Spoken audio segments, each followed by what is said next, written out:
Hey guys, welcome to my channel. Today I'm going to be reading from an actual diary that was found buried in the woods. This is absolutely terrifying, and it's probably one of the most creepiest things I've ever read.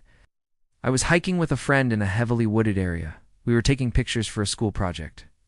Neither of us had ever been to this part of the woods before, and we did, and know the area well. We started to walk back to our car.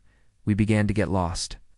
After about 45 minutes, we came across what looked like a recently dug hole in the ground. Mark has gone too far this time. He broke into my house last night and stole my phone. I immediately recognized the handwriting as my friend's. She acted shocked and said, "What diary?" I pressed her, but she stuck to her story. Maybe I was overreacting. Maybe it really was just a coincidence. Had she written this after I took the diary? Why would she take it and not give it back? Around 3 a.m., I heard a loud crash. My parents and I all looked at each other, confused. Then we heard another noise. Whatever it was, it sounded like it was coming from outside my window. This time, I didn't bother to check. I just screamed at the person to leave me alone. I went outside to investigate. It was a blue notebook. I knew instantly what it was. I picked it up and flipped it open. It was my diary. It had been missing for a week. How did it get here? After a while, the knocking stopped. I opened the window to let in some fresh air. When I did, I noticed something in my backyard. My friend wrote about how she had followed me around, watched me sleep, and even entered my house while I was sleeping over at my friend's house. One of the entries said, "It's so easy to sneak into Sarah's house. Her window is unlocked every night. I'm afraid that my stalker is waiting for me there. I don't want to live my life like this forever. I wish I had never found that diary. So maybe if I could just forget about what happened, then my nightmares would stop. But I can't seem to shake this feeling that I'm being watched. I'm so scared. Help me."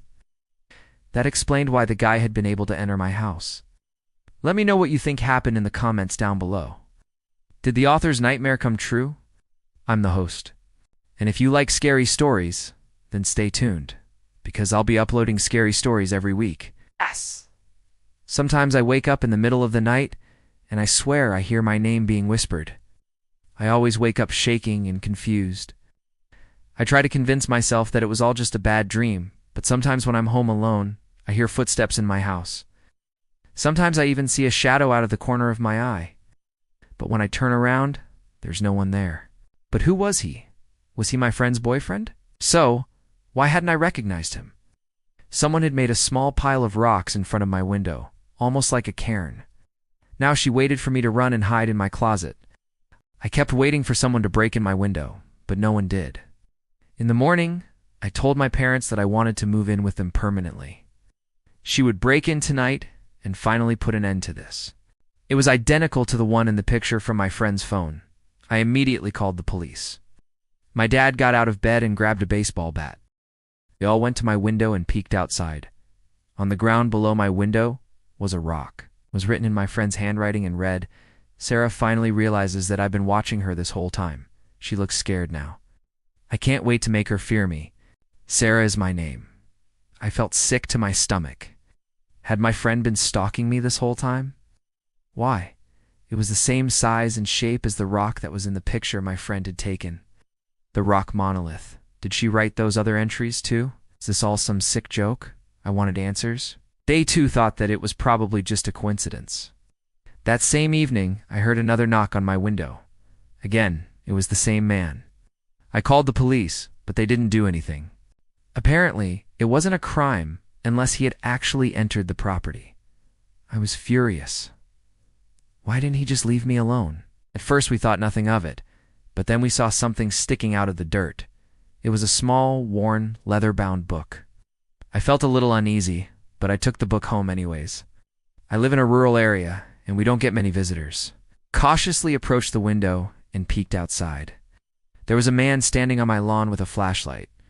I quickly shut the blinds and locked the window. Who was this person? What did he want?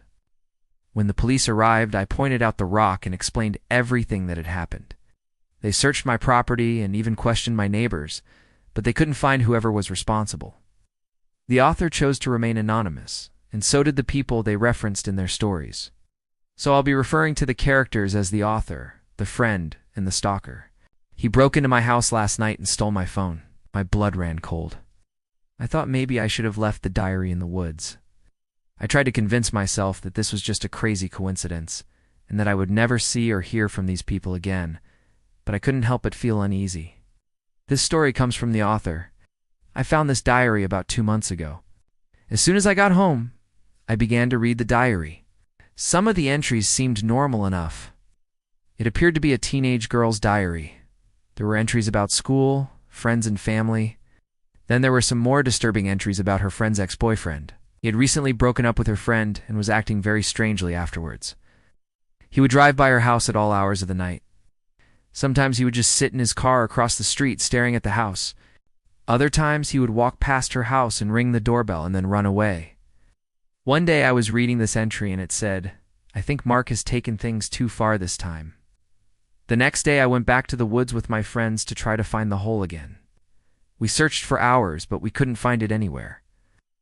I thought maybe I had imagined the whole thing, but then I remembered that my friend had taken a picture of the hole. Relieved, I headed home. A few days later, I was reading through the diary again when I came across this entry. Later that week, I asked my friend if she had seen the diary. Fast forward a couple weeks, I was getting ready for bed when I heard a knock on my window. The next morning, I told my parents about the incident. That night, my parents let me stay in their room instead of my own. My dad called the police again, and this time they agreed to come.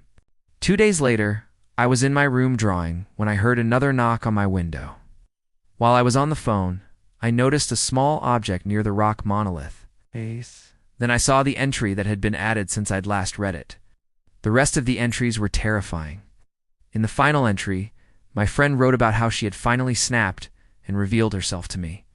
That night, my parents let me stay in their room again, but I barely slept a wink. Every creak of the house made me jump. Years have passed since then, but I still can't sleep in my own bed. I don't know what to do anymore. I'm terrified to go home.